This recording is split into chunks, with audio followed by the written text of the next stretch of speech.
welcome everyone to a new video. As promised, this time we're gonna tackle the paint consistency, and I'm gonna show you also a few of the glazes I use. I will say this, everybody has their own style and approach, but many people have been asking how I do it, so I'm gonna show you mine. The first thing I want to talk about, and I'm also gonna dedicate a whole new video about that, and it's gonna be about brushes and also why you don't have to spend a lot of money onto them when you start this hobby. I do not mean the brands, but I meant the sizes. Keep in mind we're talking about miniatures of, I don't know, 28, 32 millimeters, maybe 75 if you want to go a little bit bigger, but I'm not talking about dioramas or terrain or anything. I'm just showing you miniatures for now. That's a video for another time. At the moment I'm using a brush size number 1, Abteilung 502 top line. I really like him and I'm using them for a year now, and yeah, really good brand. I will link in the description down below where you can order them so you can see for yourself. I will talk and show you more about these brushes in the next video, and I'm hoping to upload it in the next week or either the week after it.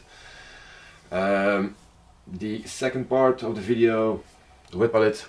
I think everybody or most people are using a wet palette. It's a very good tool, so we are going to add some paints on it, and let's show you some glazes. I also want to mention not every brand has the same consistency and not every paint has the same consistency.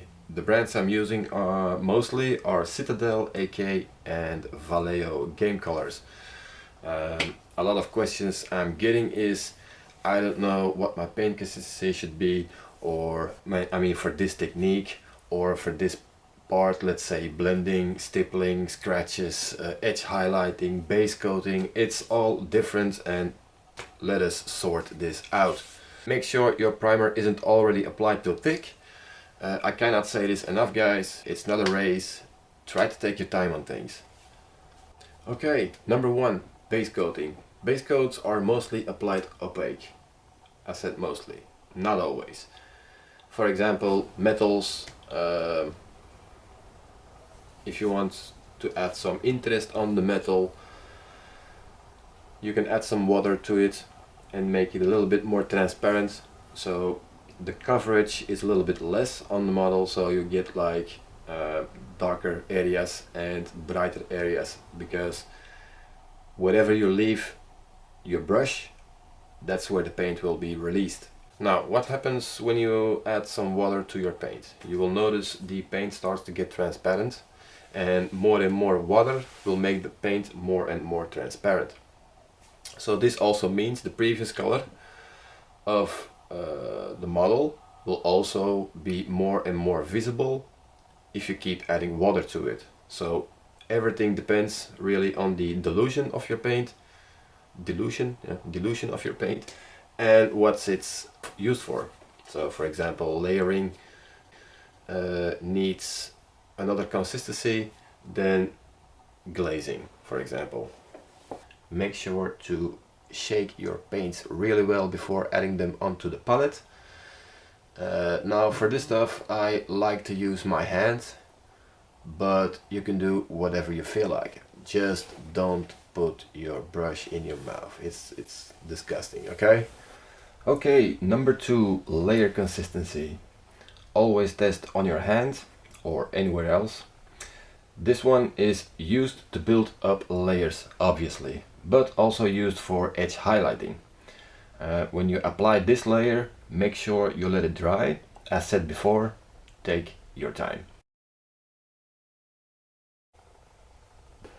Number 3, glazing or blending. This is meant for the transition of colors onto your model, and it makes it all smooth and connect to each other, and also probably the most time consuming. When you apply this layer, make sure your brush strokes are applied from dark to bright.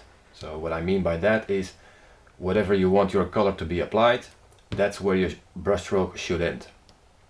As mentioned before, if you do a brush stroke and whenever your brush leaves the model, that's where it will release most of its paint, not by touching it, but by releasing the paint. And of course, the more pressure you apply on your brush, the more paint it will release.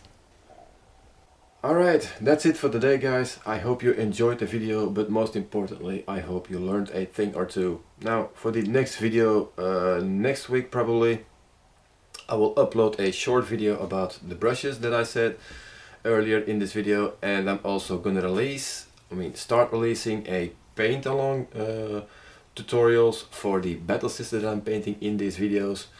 So if you want to paint along, of course, you can order her or you can print her. I will link it in the description down below. And yeah, feel free to join the journey.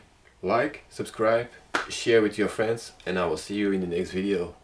Bye bye.